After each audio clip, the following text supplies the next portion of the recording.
오늘 우리에게 하나님께서 주실 말씀은 마태복음 26장 20절에서 25절 말씀입니다. 마태복음 26장 20절에서 25절 말씀 봉독하겠습니다.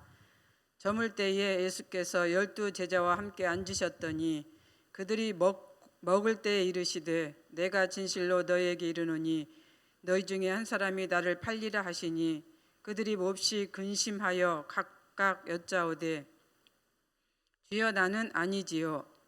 대답하여 이르시되 나와 함께 그릇에 손을 넣는 그가 나를 팔리라. 인자는 자기에 대하여 기록된 대로 가거니와 인자를 파는 그 사람에게는 화가 있으리로다. 그 사람은 차라리 태어나지 아니하였더라면 제게 좋을 뻔하였느니라. 예수를 파는 유다가 대답하여 이르되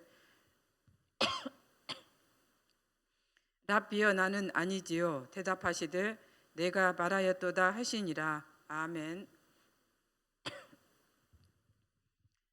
당시 이스라엘의 수도 예루살렘은 예수 그리스도라고 하는 사람 때문에 유대 사회가 발칵 뒤집혔습니다. 처음에는 다른 이단이나 거짓 선지자처럼 하다가 말겠지라고 이렇게 생각을 했는데 어느새 점점 그를 따르는 백성들이 많아지고 제자들 외에 조직이 결정이 되고 제법 규모를 갖춘 공동체가 되어가고 있었기 때문입니다.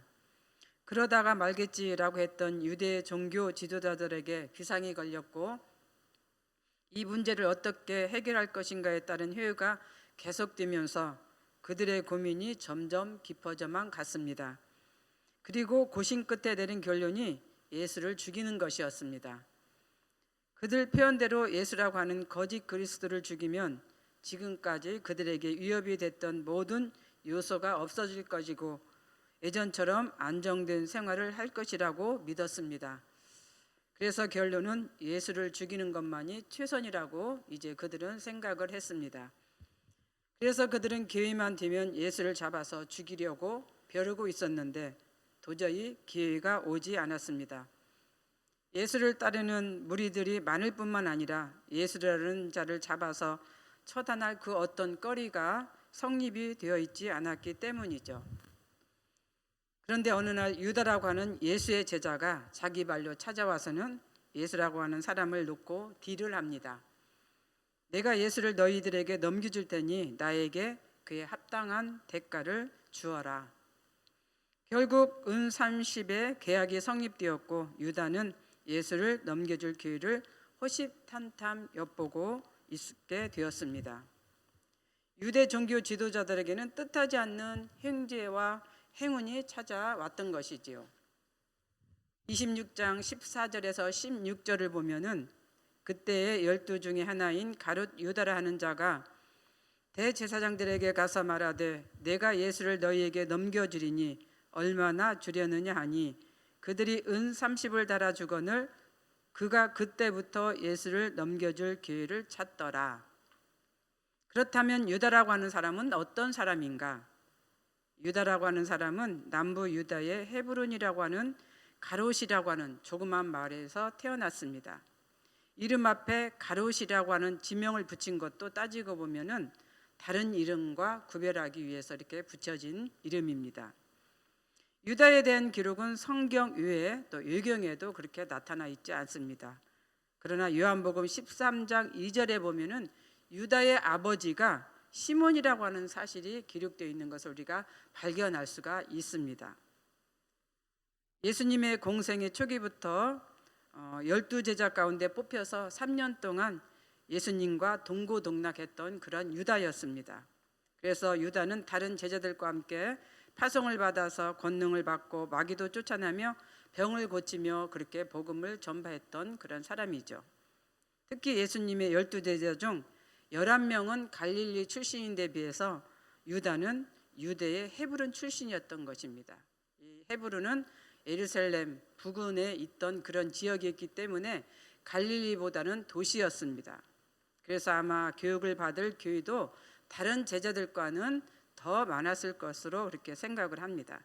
또한 타 지역 출신으로 유대인으로서의 자부심도 굉장히 강했을 것입니다. 예수님의 11제자는 갈릴리 어부 출신으로 가룟 유다에 비해서 교육받을 기회가 적었을 뿐만 아니라 타 지역을 벗어난 일이 그렇게 많지 않기 때문에 세상 물정이나 이런 경험에 그렇게 많지가 않았을 것입니다. 그러다 보니 세리 출신 마태가 있었음에도 유다는 회개를 맡는 일을 담당했고 나름대로 3년 동안은 훌륭히 이제 공동체를 이끌어갔던 것 같습니다. 그럼에도 때때로 물질에 대한 탐욕을 드러내는 장면들이 성경에 곳곳에 기록되어 있습니다. 요한복음 12장 5절에서 6절만 보아도 이 말씀을 제가 한번 봉독을 하겠습니다.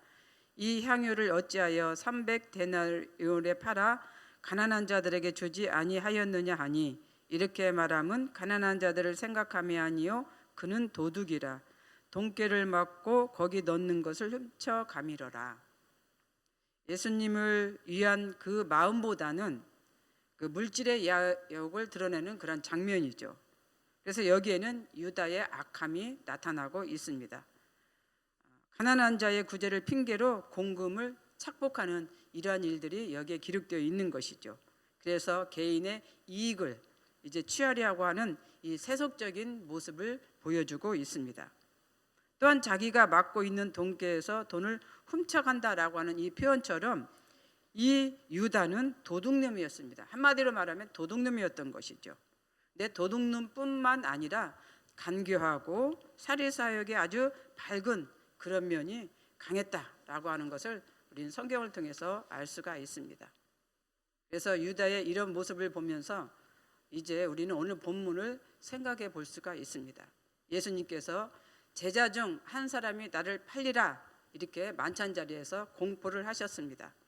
그러자 다른 제자들은 몹시 근심하면서 주여 나는 아니지요 라고 이렇게 이제 말을 합니다. 하지만 유다만은 뭐라고 대답을 했습니까? 랍비여 나는 아니지요. 여기에는 차이가 있습니다. 제자들은 주님의 첫 번째 말씀이 끝나기가 무섭게 몹시 근심하면서 주여 나는 아니지요 라고 했는데 이 유다는 어떻게 대답했습니까? 뒤에 이어서 주님의 폭탄적인 이 선언이 주어진 후에야 랍비여 나는 아니지요 라고 이렇게 대답을 했던 것입니다. 22절 24절을 제가 한번 봉독하겠습니다.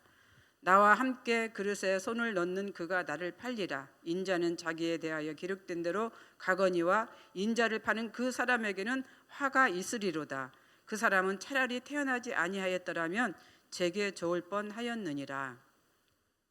사람이 태어나서 가장 듣지 말아야 할 말이 이 말이 아닌가 하는 그런 생각을 해봅니다. 차라리 태어나지 말걸, 태어나지 말지. 화만 당해도 괜찮은데 태어난 그 자체를 저주받는다면 얼마나 치욕스러운 그 말입니까? 얼마나 좋지 않는 말입니까? 저주에 가까운 그런 말이지 않습니까? 그런데 주님께서 유다에게 이런 말을 했다라고 하는 그런 사실입니다. 차라리 태어나지 말 것을. 유다는 이 말을 듣고서야 그때서야 랍비여 나는 아니지요 라고 했던 것입니다. 그러니까 제자들 대답과 이 유다의 대답에는 차이가 있습니다. 주님께서 그렇게 저주스러운 말을 듣고서야 그때서야 나는 아니지요 라고 했다라고 하는 그런 사실입니다. 그런데 유다의 이 말 이유가 더 뻔뻔합니다. 웬만한 사람 같으면 그 자리를 벗어납니다. 그 자리를 조용히 떠납니다. 정말 쥐구멍이라도 있으면 가야겠다라고 하는 그 심정을 가지고 떠났을 것입니다. 그런데 이후에 어떤 행동을 합니까? 예수는 그 자리에서 예수님과 또 제자들과 함께 최후의 만찬을 함께 했다라고 하는 그런 사실이에요. 그러니까 악한 자의 모습이 아주 극치를 보여주고 있는 그러한 자리인 것이죠. 얼굴이 너무나 두껍고 뻔뻔합니다. 그런 모습을 거기에서 보여주고 있습니다. 그 자리에서 함께 음식을 나눴다는 것, 내가 나를 팔 것이다 라고 하는 그 대답을 듣고서도 설마 나한테 그런 말을 안 했겠지 라고 하는 이러한 그 마음을 가지고 주님의 자리에 함께 했다라고 하는 이 사실을 우리는 오늘 우리가 생각해 볼 수가 있습니다. 그렇다면 유다가 왜 끝까지 남아 있었을까? 14절 16절에 보면은 이제 유다는 유대 지도자들에게서 은 30을 받았습니다. 아마도 그때까지 따끈따끈한 그 은 30이 자기 주머니에 있었을 것입니다. 이 물욕, 돈욕 이런 그 욕심에 유다는 그 자리에 끝까지 남아서 이제 주님과 함께 식사도 했고, 또 그런 이제 이유로 이제 더 주님을 팔 기회를 엿보고 있었던 것입니다. 그렇습니다. 여기에서는 유다의 성격이 그대로 나타납니다. 얼굴이 두껍고 뻔뻔하며 아주 비열하고 또 사악하며 간교한 이 성격이 여기서 나타나고 있는 것이죠. 또 한 가지 유다는 다른 제자들은 주여라고 표현했지만은 이 유다는 랍비여라고 했던 이 상황을 통해서 유다는 그때까지도 주님으로 본 것이 아니라 선생으로 봤다라고 하는 이 사실을 우리가 생각해 볼 수가 있는 것이죠. 그렇습니다. 성경에서는 유다가 왜 주님을 배반했는지 나와 있지는 않습니다. 그러나 우리가 추론해 보는 거에 의하면 그가 탐욕, 또 물질, 물욕 이런 것들이 아주 강했다라고 하는 그런 것이죠. 또 세상적인 권세와 또 권위를 아주 중요시했다라고 하는 것을 우리가 생각해 볼 수가 있는 것입니다. 또 정치적인 어떤 면을 바라볼 수 있었겠죠. 그래서 주님이 이제 정치적으로 왕이 되어서 그 자리에 한 자리 차지할 수 있는 그러한 이제 꿈을 꾸었던 것이겠죠. 그런데 그런 것이 아니라 이제 며칠 후면은 내가 십자가에 죽을 것이다. 이런 말을 들었던 유다에게 있어서 이제는 이 사람에게서는 내 야욕이나 어떤 그 탐욕의 끝을 볼 수밖에 없었구나 이렇게 생각을 했던 것이겠죠. 그런데 우리가 성경에서 보면은 예수님께서 계속 이제 가룟 유다가 자신을 배반할 것이라고 언급을 합니다. 계속해서 이렇게 언급했던 이유가 무엇일까? 주님은 유다에게 회개할 기회를 주셨던 것이죠. 그렇게 계속해서 말씀을 하셨던 것은 유다가 회개하고 주님께 돌아오기를 바라셨던 것입니다. 그렇습니다. 이렇게 사탄의 유혹에 넘어가서 주님을 팔고자 계획을 했던 유다에게도 주님은 끝까지 이제 유다가 돌아오기를 바라셨던 것입니다. 그렇지만 유다는 끝내 회개하지 않았습니다. 그리고는 주님을 팔았습니다. 그런데 이제 우리가 뒤에 성경에 보면은 어떤 모습으로 왔습니까? 유대 지도자들과 함께 검과 몽치, 망치를 가지고 주님을 찾아왔다는 것이죠. 더 나아가서는 어떤 행동을 합니까? 입을 맞춥니다. 입을 맞추는 이 행동을 통해서 그가 얼마나 정말로 사악한 것인지를 알 수가 있는 것이죠. 웬만한 사람은 그냥 안녕하십니까? 라고 대답을 했을 것입니다. 그런데 가서 물론 이게 그들의 풍습이지만은 입을 맞췄다라고 하는 것은 끝까지 자신은 이제 그러지 않는다라고 하는 것을 일부러 주님 앞에 보여준 것이 아닌가 하는 생각을 갖습니다. 그런데 오늘 우리는 이 상황을 생각해 보면서 주님은 오늘 우리들에게도 묻습니다. 너희 중 한 사람이 나를 팔 것이다. 그런데 우리 모두는 어떻게 대답을 합니까? 주여 나는 아니지요. 때로는 유다처럼 랍비여 나는 아니지요 라고 대답을 할 것입니다. 그렇지만은 우리가 그 속에서 주여 나는 아니지요 라고 하는 이 내용 속에서는 우리는 하루 24시간 동안 살면서 주님을 배반하고 있다고 하는 이 행동들, 또 말과 언어들, 마음이 이 속에 숨어 있다라고 하는 그런 것입니다. 나는 아니지요라고 하지만은 나도 모르게 어느새 주님을 팔고 있는 그런 행동들이 나타날 수 있다라고 하는 그런 것입니다.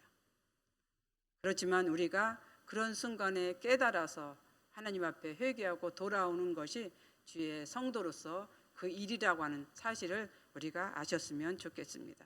오늘도 우리는 주님께서 너희 중 한 사람이 나를 팔 것이다 라고 질문할 때 물론 나는 아니지요 라고 대답을 하지만은 그런 속에서 우리의 하루의 행동과 마음과 삶을 또 지켜보고 또 회개하는 그런 하루가 되었으면 좋겠습니다.